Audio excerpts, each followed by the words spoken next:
Now, the greatest radio shows of all time.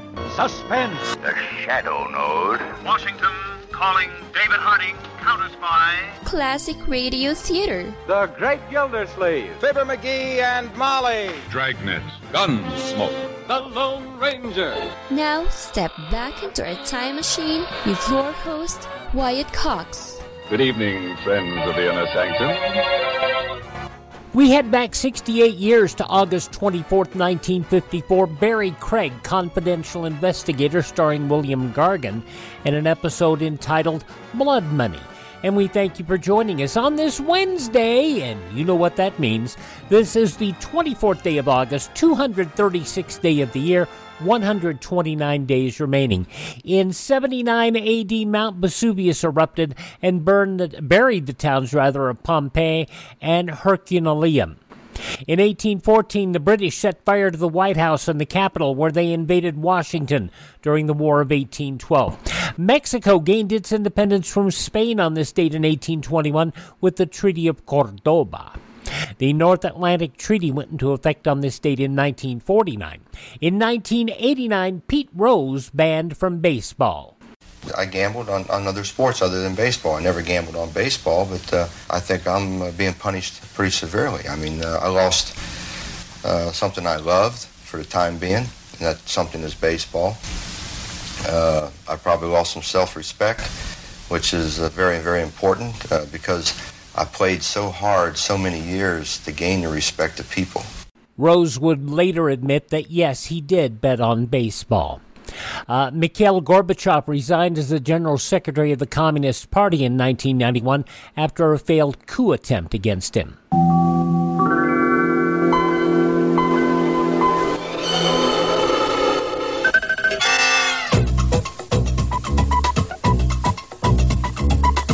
It used to be difficult for personal computers to do more than one thing at a time.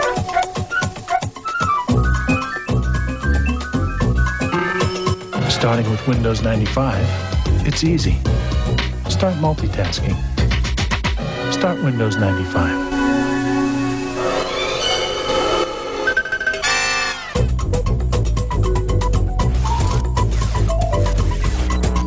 You've heard all about the many fabled wonders of the information superhighway.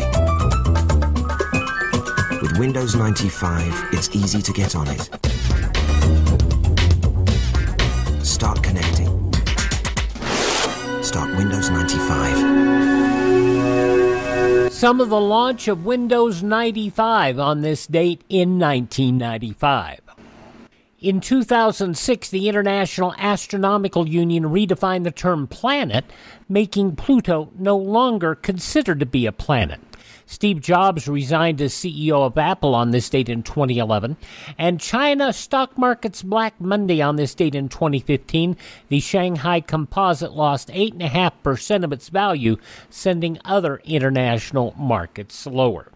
Among those passing away on this date in history, the fine singer-songwriter, trumpet player, actor Louis Prima, actor E.G. Marshall, whom we remember well for his roles with the CBS Radio Mystery Theater, actress Mary Jane Croft, comedian, actor, radio talk show host Jay Thomas, and the lifestyles of the rich and famous Robin Leach back in 2018. This is the birth date of a gentleman whom many of you may not know.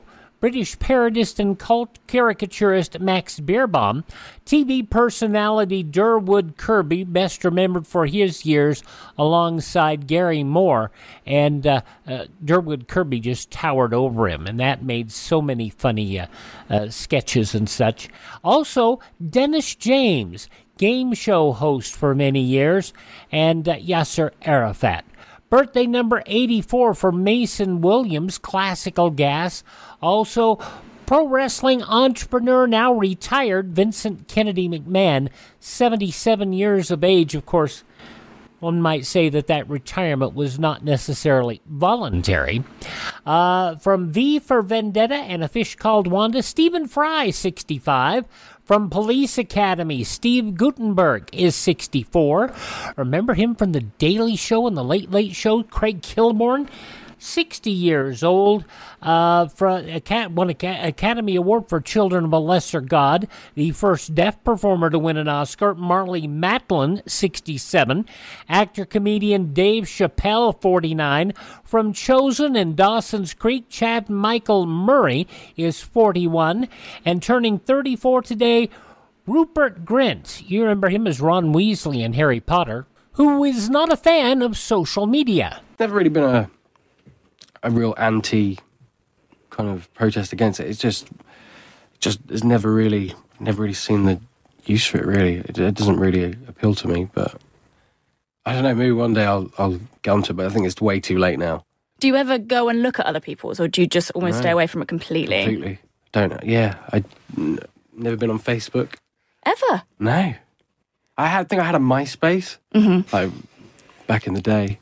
But yeah, I've never really... And I've done all right without it. I don't really feel like Now, Rupert Grint did eventually open an Instagram account. There he is speaking with Lydia Batham of Heat World. Rupert Grint, 34 years of age today. Yes, Ron Weasley and Harry Potter, in case you didn't hear me say that. Those some of the people celebrating the 24th day of August as their birthday. And if this happens to be your birthday... Hi, we're the 4 freshmen, and we just want to say... Happy birthday to you. From 68 years ago, August 24th, 1954, William Gargan is Barrie Craig confidential investigator on this Wednesday. Classic Radio Theater with Wyatt Cox on your favorite station. You ever make a change and then think, why didn't I do this years ago? Well, that's how people feel about switching to Medishare for their health care, especially now with inflation the way it is. People are very happy with the savings. Most families save about $500 a month when they switch. It's a huge help when prices are going up so fast in so many other areas. And Medishare's customer satisfaction rate is double that of health insurance. It's just a different experience, and people really like that. Medishare is an alternative to health insurance. It's a community of Christians who share each other's healthcare bills, and it's been going strong for over 25 years. It really is the gold standard, the most trusted name in healthcare sharing. Find out why people love it. Find out why they rave about the customer service, and find out how good it feels to save some money right now. They're super easy to talk to. Here's the number, 833-34-BIBLE. That's 833-34-BIBLE, 833-34-BIBLE. Now on this Wednesday, Classic Radio Theater with Wyatt Cox, William Gargan, starring as Barrie Craig confidential investigator from 68 years ago, August 24th, 1954. William Gargan stars as Barrie Craig, confidential investigator.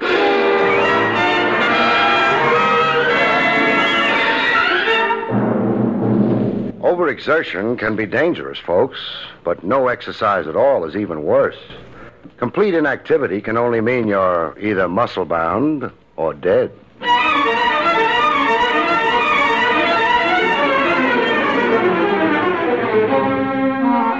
The National Broadcasting Company presents William Gargan in another transcribed drama of mystery and adventure with America's #1 detective, Barrie Craig, confidential investigator.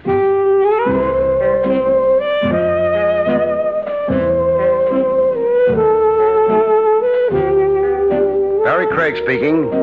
Every profession has its system of reciprocal favors among colleagues. A doctor consults a fellow practitioner. Lawyers put their heads together. And even private police operatives requisition each other's time and brain power. The colleague and competitor who sought my aid one fine day was a chap named Max Marcy. Marcy operated a one-man investigation agency a half-mile from the dump I call my own. Not too young, Marcy, along in years. Ready for retirement, but too poor to afford it. I'm 35 years in the business, Craig. I'm afraid there's only one way I know of to quit. Feet first, huh? In a pine box, yes. What keeps you coppering, Max, when you could be riding a rocking chair? The same thing that started me working 3 decades ago. Food, shelter, and the high cost of government? A livelihood, yes. Nothing socked away, Max? Oh, maybe $500 in war bonds. Not much for a lifetime in harness. You know, there's an old axiom, Craig. Yeah, it's up there on my wall, reading Cops Die Broke. Work for me, Craig. On what? The man I frankly find impossible to locate. For 3 weeks now, I've used every trick I know. Every avenue. His name? Anatole Barber. The only clue I have is that he was once a rug dealer. A rug dealer? Oriental rugs. 15 years ago, he had a store on 3rd Avenue. Cold trail, huh? Cold like ice. Who assigned you to look for Anatole Barber? That information is confidential. I understand. Client doesn't want his name bandied about. So you're really stuck, huh, Max? Oh, not so much stuck as... As? Sick. Exhausted. I don't have the old strength. You know, the machine runs down. This coming October, I'm 64, Craig. Then why not just dump a tough case? Why aggravate yourself? $2,000. Who can dump $2,000? No cop I know. Find Anatole Barber. I'll split with you. The fee's all yours. I'll just tap you for expenses. Barber, a one-time rug dealer. You've, of course, got a full description of him. Even a photograph. Oh, Craig, I don't know how to thank you. I'm not doing it for you, Max. I'm really doing it for me. I look at you and I see me. Me, a quarter of a century hence. I'm out asking a younger cop to help me stay in business. One cop runs into a blank wall. Another cop finds a door through the wall. The luck of the game. What was tough for Max Marcy was easy for me, as it turned out. An ex-Oriental rug dealer is a member of a clan. The tricky science of rugs limits the colony of dealers to a small, tight elite. One big family of operators, so to speak. My information on Anatole Barber came from a gentleman named Amar Sarabi. Yes, Anatole Barber is well known to me. Under which rug is he hiding? For a long time now, Anatole is not in our trade. He had a store on Upper 3rd Avenue some 15 years ago, I hear. Yes, the Mecca Bazaar. He was the cleverest trader of all of us, Anatole. But he folded his tent. Why he gave up his business, nobody knows. You make it sound mystifying. Fine Oriental rugs are more than a business, Mr. Craig. They are a culture and a passion. I might even say a cult. It is in our blood. Now really enlighten me, huh? Where can I find your renegade colleague, Anatole Barber? He lives in Sackett Bay. Sackett Bay out in Long Island? Yes. He's using his mother's name now, Belmar. His mother was English. Anatole Belmar? Yes. Tell me, how is it you have Anatole Barber Belmar's whereabouts at your fingertips? We have a trade association. I am corresponding secretary. Even though Anatole is retired from our trade, he has faithfully kept up his dues. I see. Well, I want to thank you, Mr. Sarabi. I've been privileged. You are perhaps interested in a fine Bokhara rug at a great sacrifice price. Mr. Sarabi, please, let go of my coat lapels. I phoned Max Marcy the good news. Hello, Max. Yes, Craig? That $2,000 fee, start spending it. You found Anatole Barber? Anatole Barber Belmar. He's using his mother's maiden name. Lives out in Sackett Bay. 30 miles out in Long Island, Max. Craig, I'm at a loss for words. Why, it's hardly been 12 hours. No bouquets, Max. It happens. The breaks. I got the breaks. Okay for me to follow through in Sackett Bay? Just to verify his presence there, how he's established. Craig, don't alarm the man into flight. I'll pose as a door-to-door salesman. Max, don't worry. Telephone me from Sackett Bay. Will do. So long. At Sackett Bay, Long Island, the guy with blue freckles in the general store told me where to find Anatole Belmar. On an island a half-mile off the mainland. Anatole B. was known around Sackett Bay as the recluse type. The gent with a black patch over his eye ferried me to Belmar's Island. He drove the leaky motorboat like a suicide, as many knots an hour as he had kinks in his brain. Hey, Buster, slow down. Hey, Buster, I'm 2 premiums behind in my insurance. Oh, wait. Either a deaf mute or not the talking type. I found a suitable prayer and began to mumble it. Belmar's Island had overstuffed seagulls on it the size of vultures. It also had a shack. A shack put together with paper, paste, and wire. I knocked politely. Oh, Anatole Barber. No answer. I did the impolite thing. I just walked in. Inside, I again did the polite thing. I removed my hat. You generally do if you've got visiting manners. You even make a special point of remembering to remove your hat in the presence of the dead. How dead was Anatole Barber? Dead beyond recall. He was hanging by his neck from a beam 8 feet off the floor. I changed my first diagnosis of suicide when I saw the lump on his head. He'd been slugged and strung up by somebody hoping to pass it off as suicide. I had news for the local police, and after that, I had mournful news for Max.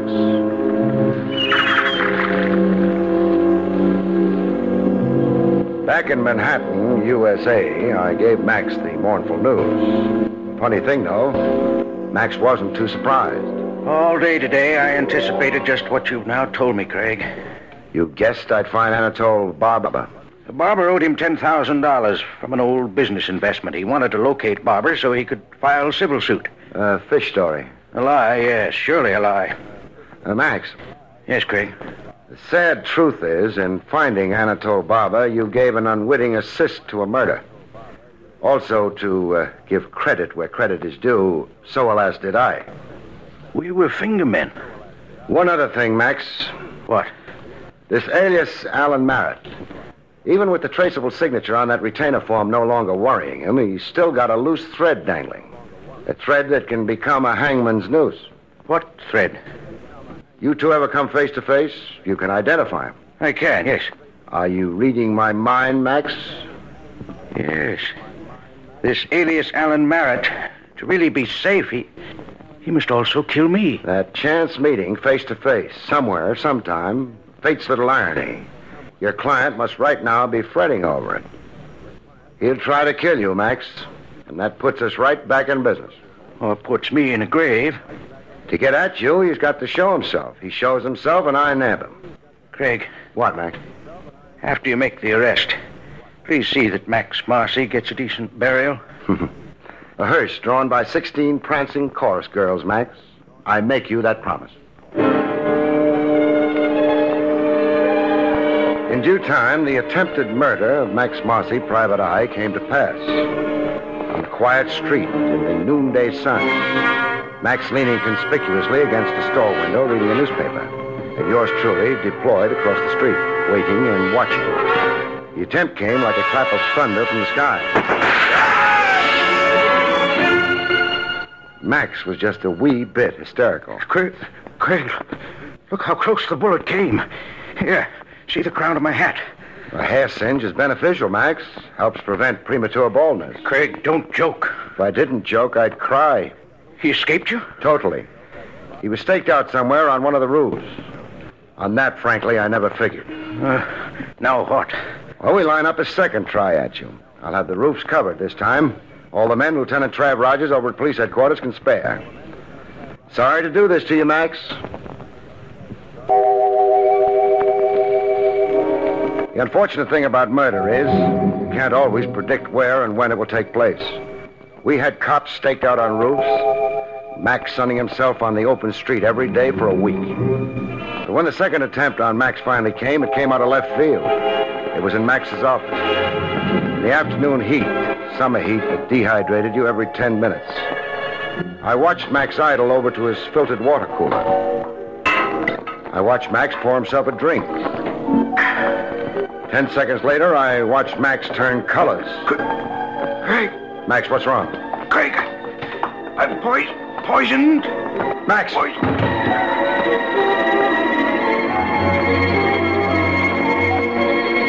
Poison in the water cooler, but not enough to kill, luckily. In the hospital 6 hours later, Max managed a whispered conversation. Craig. Yes, Max. 1, 2 attempts. Number 3. Superstition. Fatalistic talk. Think of it this way. 2 strikes so far. Strike 3, the killer's out. How long will I be laid up? Overnight. You got a mild dose. Only enough to give you stomach cramps. It's hopeless, Craig. Alias Alan Merritt would even more in the dark. better to give up. He's shrewd and slippery, our alias Alan Merritt. But I'll find an avenue to him. From here on, I'm going all out, Max.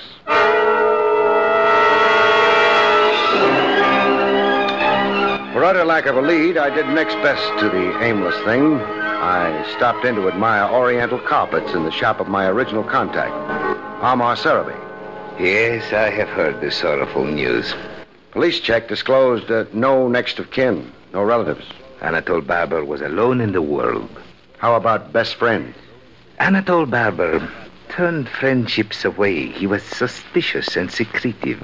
How about lady friends? Ladies? No, I do not think. Oh, come on. Even a suspicious and secretive recluse has some male ego. Some passing interest in the opposite sex. There was a woman. Oh, but such a long time ago. What was her name? Madame Nila Gallard. Know where I can find her? Nobody has seen Nila Gallard for 8-10 years. How close was she to Anatole Barber? All I know to say, she worked in his store, the Mecca Bazaar. They would work together, take their meals together. Sounds chummy enough. August 24th, 1954, William Gargan as Barrie Craig, confidential investigator here on Classic Radio Theater with Wyatt Cox. The news from 68 years ago today comes up next. Whether you're taking your pets on the road or a walk around the block, you need to be aware of heat stroke. Hi, I am Dr. Jose Arce, immediate past president of the American Veterinary Medical Association. It's important that pets get out and enjoy the warm weather and fresh air, but here are some reminders to help keep your pets safe in the heat. Tune into the day's forecast to see how hot it will be. Limit exercise on hot days or schedule walks earlier or later on the day when it's cooler. If outside, stay on the grass instead of the hot pavement. Make sure your pet has unlimited fresh water and access to shade. Never leave your pet in a closed vehicle, and leave your pet at home in air conditioning when you go out. If you see signs of heat strokes in your pet, such as excessive panting, drooling, unsteadiness, or abnormal gum and tongue color, call your veterinarian or nearest emergency clinic. For more info on summer pet safety, visit avma.org. That's avma.org.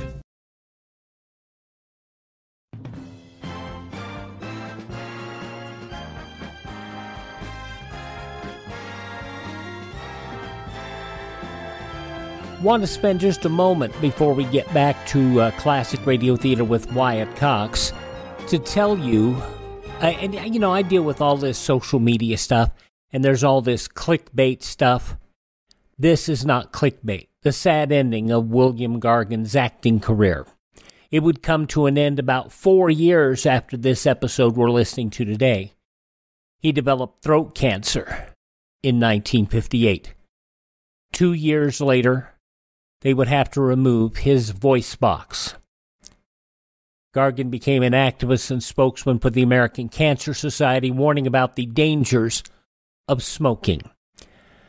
But Gargan would go on, form William Gargan Productions, and make traditional films and television films in Hollywood. He would pass away of a heart attack in 1979, age 73.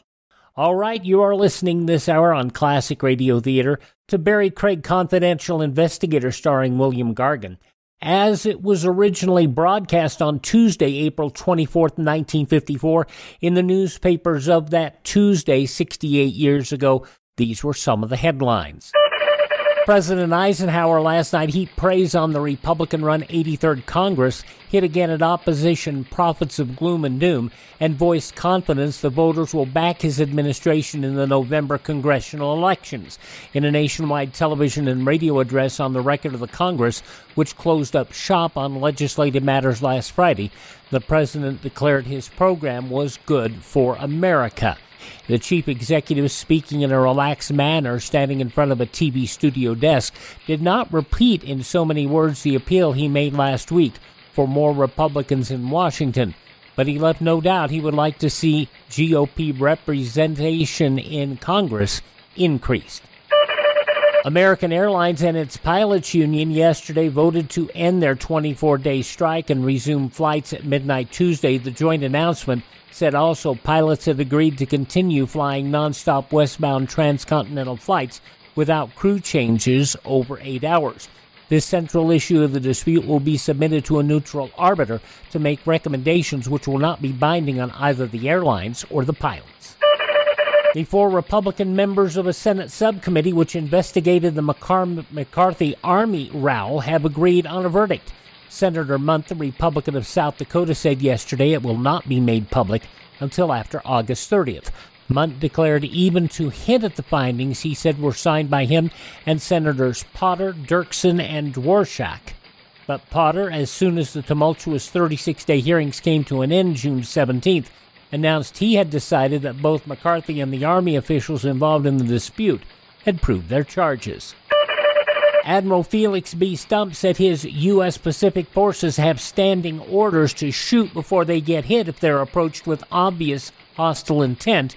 He said in a copyrighted interview with U.S. News and World Report, "Our forces do have orders to scrupulously avoid provocative action, but the right to defend oneself legally becomes available immediately when the fact of hostile intent is recognized." A 5% pay increase for 1.5 million federal workers voted by Congress during the waning hours of its session last week, killed yesterday by President Eisenhower. The action immediately drew ire from labor leaders. The president said in a statement he is disapproving the pay hike because the measure fails to provide revenue to meet the wage boosts and because it ignores what he termed inequalities in pay rates. He held out hope to the civilian federal workers that they may get a wage increase next year, saying he would renew his recommendation to the new Congress. He also said that certain imperative needs of members of the armed forces must be met. The armed forces, the president declared, lack adequate medical care for dependents and reasonable survivorship benefits for their families. And in New York City, a Bronx resident paid a restaurant owner for 2 meals yesterday, 8 years late. Al Newman, a partner in Rossoff's restaurant just off Times Square, received a check for $1.70 in the morning mail. With it, a letter from a man who said he and his brother slipped out of the restaurant 8 years ago after eating dinner, saying they didn't have any money. Well, Newman said the same meal today would cost $3.75. Those some of the day's top news stories as reported in the newspapers of Tuesday, August 24th, 1954, on your radio, Barrie Craig, confidential investigator. The conclusion next on this Wednesday, Classic Radio Theater with Wyatt Cox. Another summer series on Thursday's Classic Radio Theater from 75 years ago, August 25th, 1947, Did Justice Triumph and the Unseen Murder Mystery? A woman's corpse in a hotel room leads the cops to suspect a blind man was responsible. That's coming up on Thursday's Classic Radio Theater, but now the conclusion of Barrie Craig, confidential investigator, 68 years ago today, August 24th, 1954. Say, Sarabee. Yes? Anatole Barber's burial. The police have it scheduled for the day after tomorrow. A Potter's Field burial under the auspices of the city. Oh, this is regrettable. I shall see that the association extends the honors due him. That is to say, pays the bills for the funeral. Well, that's fine, but keep that quiet. What I want you to do is spread the word around that a kinsman's being given an obscure pauper's burial. Create sentiment and sympathy. Make old friends and business associates want to pay their last respects. Give Anatole Barber a decent send-off. You think Neela Gallard will hear this and come to the funeral? Huh? I hope Neela Gallard will put in an appearance.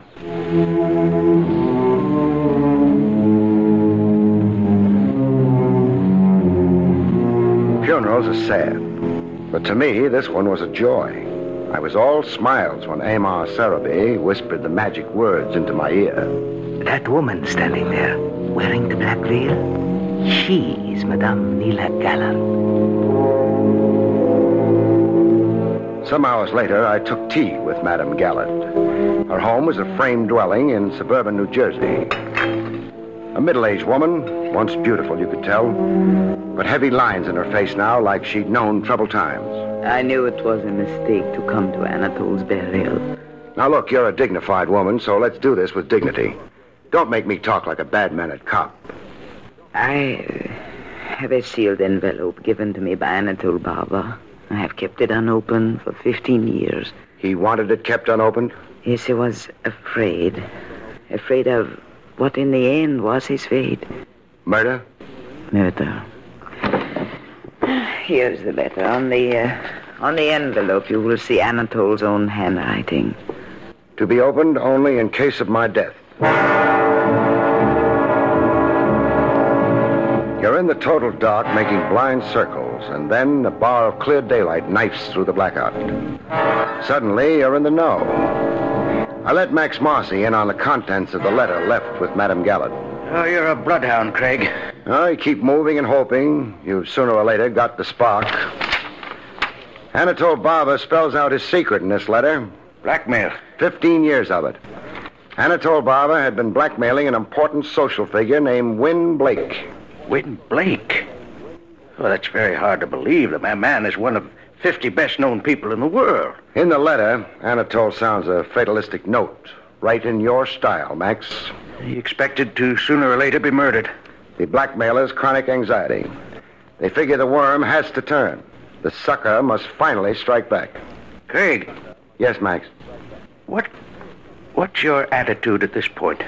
Meaning? Oh, don't misunderstand me, Craig, please, but... But? You can speak out openly, Max. Well, do I motivate decisions from now on, or do you? Meaning it was your case originally? There are these new ramifications. A lot of it none of our business as private operatives. Then a man like this Win Blake, a figure his size, we bungle handling it somewhere, it could blow up in our faces. Come down to what's bothering you, Max. All right. Frankly, is it any of our business now? It's my business, Max. You can scare off and quit. Figure the angles and decide there's no dough anywhere in it. Only headaches and risks. But don't please decide for me. Murder and blackmail is a public business, and while I'm a private investigator, I'm also a public citizen. You're pretty good at speeches, too. All right, forget I said anything. Do what you have to do.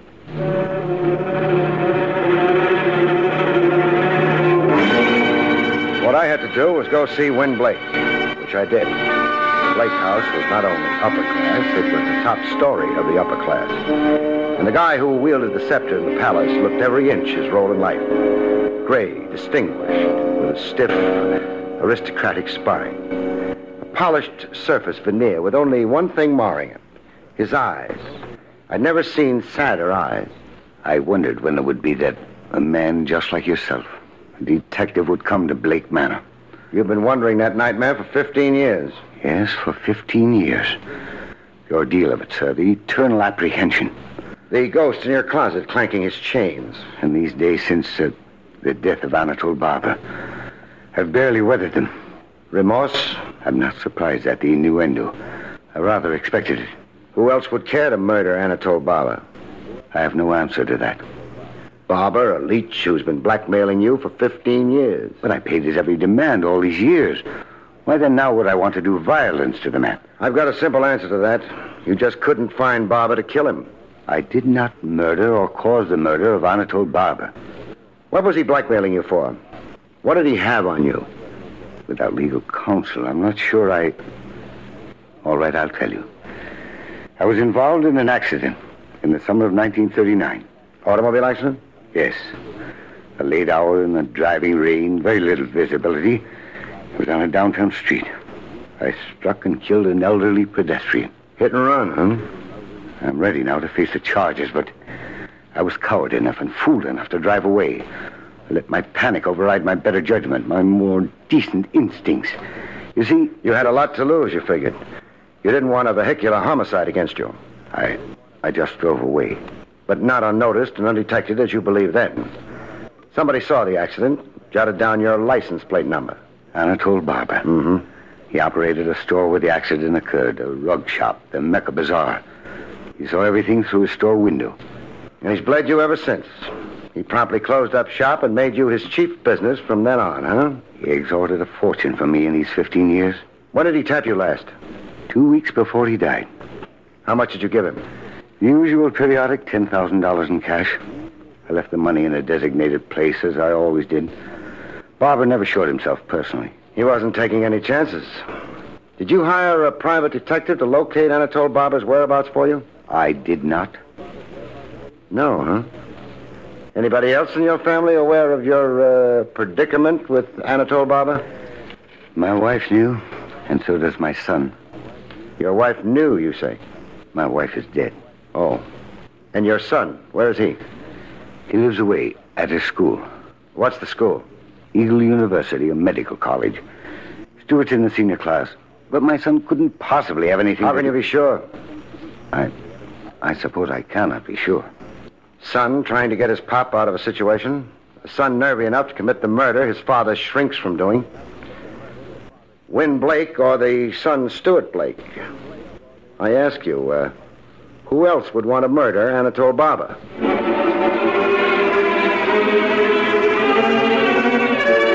so Barrie Craig went to college. The college dormitory room is only a box built around silver loving cups, souvenir banners, and pin-ups of Jane Russell.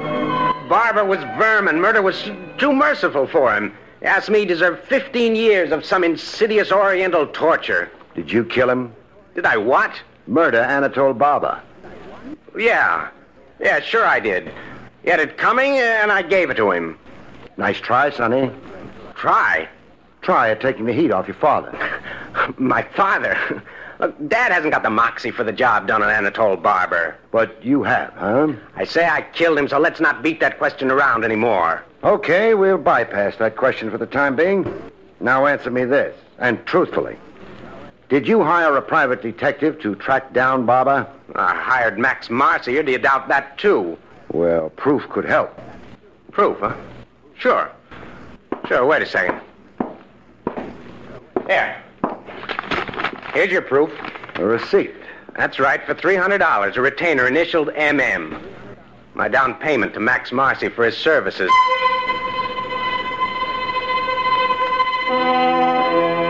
There was a statue in bronze on the college campus steps.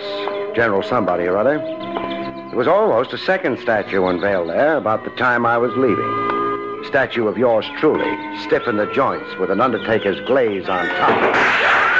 A shot that froze me. Froze me but didn't chill me. I was marked for murder. I had the case wrapped up and the killer knew it.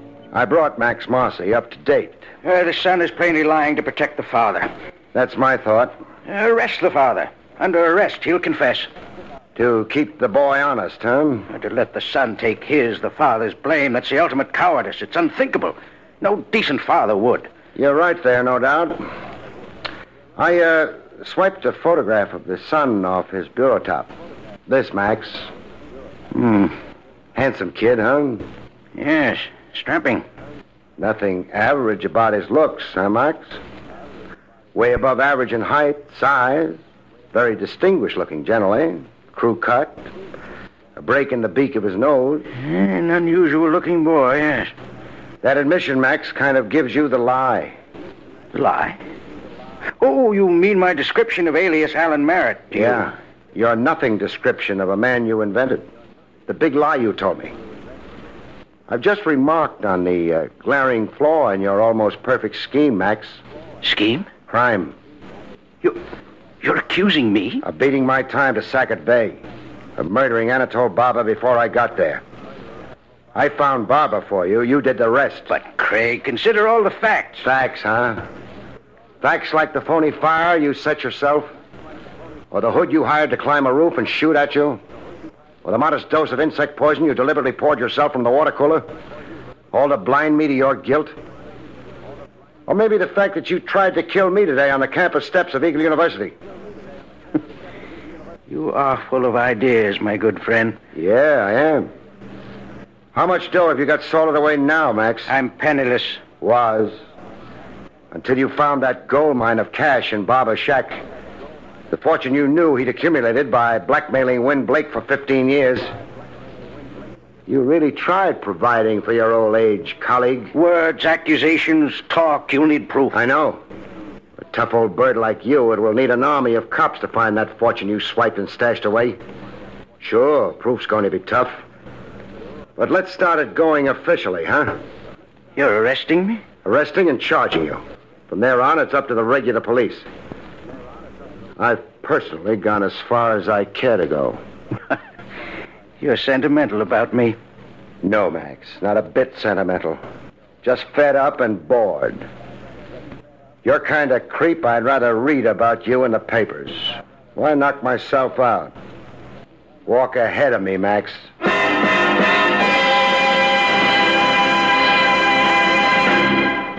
You have been listening to William Gargan in another exciting transcribed mystery drama from the adventures of Barrie Craig, confidential investigator. Tonight's story, Blood Money, was written by John Robert.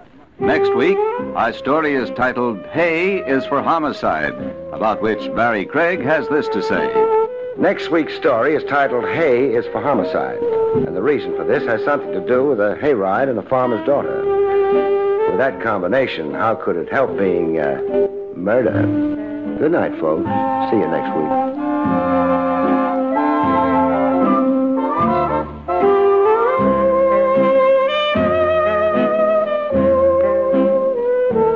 The National Broadcasting Company has just brought you an NBC Radio Network production with William Gargan, starring as Barrie Craig, confidential investigator, and directed by Arthur Jacobson. Also heard were Jim Nusser, Marvin Miller, Betty Lou Gerson, Jack Moyles, and Paul Richards. John Lang speaking.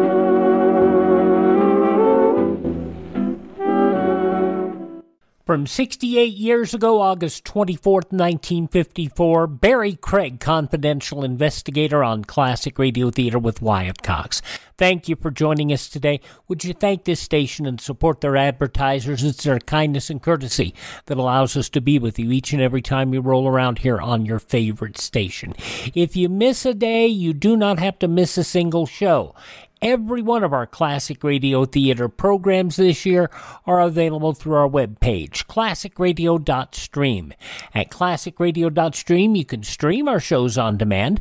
I also have a list of podcast applications and podcast sites that have our shows available for either streaming on your phone or for download. That is at classicradio.stream. You can also learn about building a classic radio collection of your own. You can contact me, find our social media links, and you can also buy me a coffee. That's at classicradio.stream. classicradio.stream. And we thank you so much for making us a part of your day. Would you do me a favor and pass along the word that Classic Radio Theater is here on this radio station each and every Wednesday? It means so much to grow this audience. And tell all your friends the great radio shows are here. Classic Radio Theater with Wyatt Cox on your favorite station.